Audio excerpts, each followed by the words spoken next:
Voici l'enfant prodige de la famille 205, la 205 Turbo 16, série 200. Il aura suffi de 14 mois d'études et de recherche pour découvrir le premier prototype prêt aux essais. En tout, 27 mois seulement se sont écoulés depuis le premier trait de crayon pour que ce modèle voie le jour. C'est une véritable performance. Performance, terme parfaitement adapté à la 205 Turbo 16, car ici, c'est bien la performance qui a guidé sans cesse le choix des solutions tout au long de ces 27 mois d'études et d'essais. Mais permettez-moi de vous la présenter. Elle mesure 1,70 m de large et 3,82 m de long. Voie avant et arrière, 1,43 m. Empattement, 2,54 m.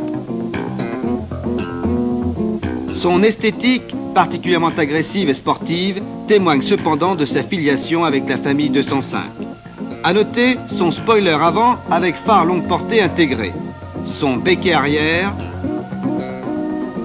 et ses prises d'air latérales.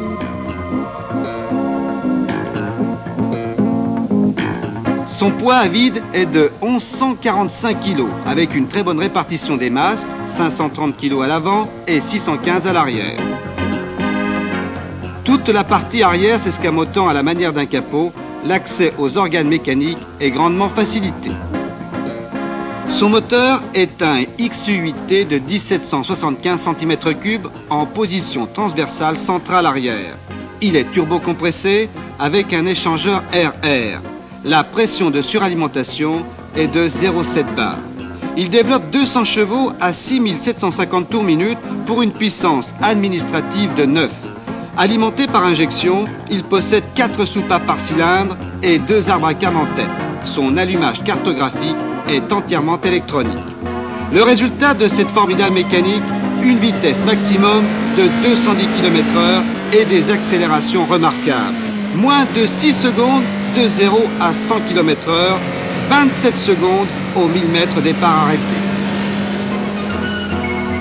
Ces résultats sont aussi le fait de sa transmission à 4 roues motrices qui assure, quelle que soit la nature du sol, d'une motricité phénoménale. La répartition de la puissance est de 1/3 sur l'avant et 2/3 sur l'arrière. 3 différentiels à glissement limité, un central, un à l'avant, un à l'arrière, dont les réglages sont 17% sur l'avant et 40% sur l'arrière. Les suspensions avant et arrière sont constituées de 2 triangles superposés, d'amortisseurs hydrauliques télescopiques à ressort hélicoïdal et de barres anti-dévers. Les 2 triangles superposés facilitent tous les réglages suspension dans le cadre de la compétition et autorisent l'adoption de pneumatiques de large dimension, 260 R390. La boîte de vitesse est bien entendu à 5 rapports. Au niveau des freins, on trouve 4 disques ventilés avec un circuit avant et un circuit arrière, une assistance de freinage et un répartiteur de freinage sur le circuit arrière non asservi à la charge. Sa présentation intérieure a été particulièrement soignée. Planche de bord, volant, panneaux de porte, ainsi que les côtés des sièges de type baquet sont recouverts de cuir. On trouve enfin l'instrumentation complète d'une voiture sportive avec de nombreux témoins d'alerte et de nombreux cadrans. Compte-tours, pression du turbo, niveau de carburant, température d'huile, pression d'huile et température d'eau. La 205 Turbo 16 série 200 entre donc dans le club très fermé des grands tourismes. Trait d'union entre la voiture de série et celle de compétition, elle pourra recevoir dans un proche avenir les équipements actuellement à l'étude chez Peugeot Talbot Sport qui en feront une véritable voiture de rallye destinée à gagner.